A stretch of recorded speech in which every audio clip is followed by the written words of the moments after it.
मागणी पूर्ण हे पहा, आताच्या घडीला शेतकऱ्यांना वीज मिळत नाही।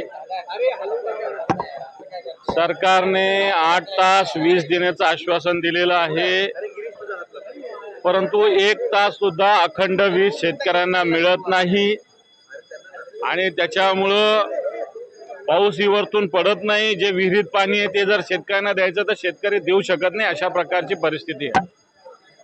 मागच्या काळात मागच्या आठवड्यात मुख्यमंत्र्यांनी वीज बिलात सवलत देण्याची घोषणा केली, परंतु ही फक्त 100 मेगावॅट पुरतं 100 युनिट पुरतं मर्यादित आहे।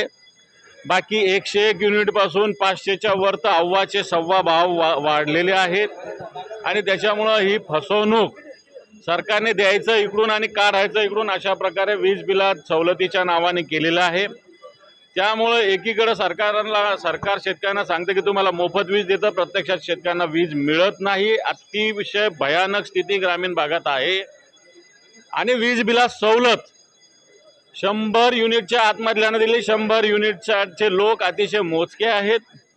खऱ्या अर्थानं 500 युनिटच्या वर 300 युनिटच्या वर सवलतीची आवश्यकता आहे, परंतु सरकारने याच्यामध्ये मोठ्या प्रमाणावर भाववाढ केलेली आहे। अहिल्यानगरमध्ये बनावट जीआरच्या आधारावर कशाचे मुद्दा असा आहे सर की सरकारने जीआर जे आहेत ते खोटे काढलेले आहेत आणि त्यामधून आलं होतं, नंतर कळलं की तो जीआर फेक होता।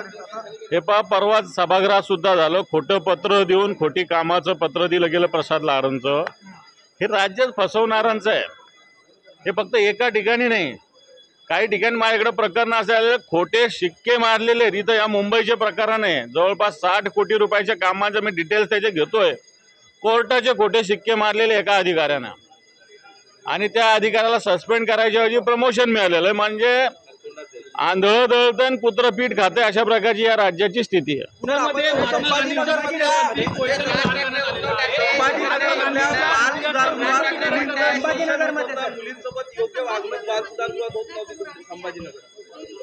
हे पहा, संभाजीनगरात ज्या 9 मुली त्या वसतिगृहातून निघून गेल्या होत्या, आता त्याला पळून गेल्या म्हणतील, परंतु त्या निघून गेल्या होत्या तिथल्या वर्तणुकीमुळे। एक मुलगी तर अक्षरशः रस्त्यावर भीक मागत होती, ती सापडलेली आहे, जी हरवली होती ती। आणि त्या मुलींच्या तक्रारी जर बघितल्या तर मला असं वाटतं अंगावर शहारे येतील, अशा प्रकारची स्थिती आहे। सरकार नुसतं निवेदनं करतंय, परंतु सरकार कोणती कारवाई करत नाही। मला असं वाटतं येणाऱ्या काळात आजच एखाद्या मुद्द्याच्या माध्यमातून सरकारला या प्रकरणावर कारवाई करायला भाग पडू।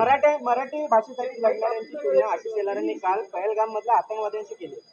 मला असं वाटतं जे पहलगामचे आतंकवादी कुठे अजून माहिती नाही, सरकारने मोठा गाजावाजा केला, परंतु मराठी भाषा आणि पहलगामचे अतिरेकी याची जर आशिष शेलार अशा पद्धतीनं बरोबरी केली असेल तर मला वाटतं ही प्रवृत्ती अतिशय सरंजामी प्रवृत्तीचे दहशतवादी वृत्ती आहे।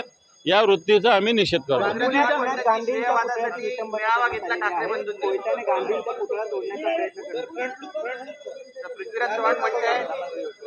हे पहा, महात्मा गांधींचा पुतळा, महात्मा गांधी या नुसते देशाचे नव्हे तर त्यांना राष्ट्रपिता म्हटलं जातं आणि जगामध्ये त्यांचं कार्याचा मला असं वाटतं दखल सगळ्या जगाने घेतली नाही। अशा महापुरुषाच्या पुतळा सुरक्षित या राज्यात नाही।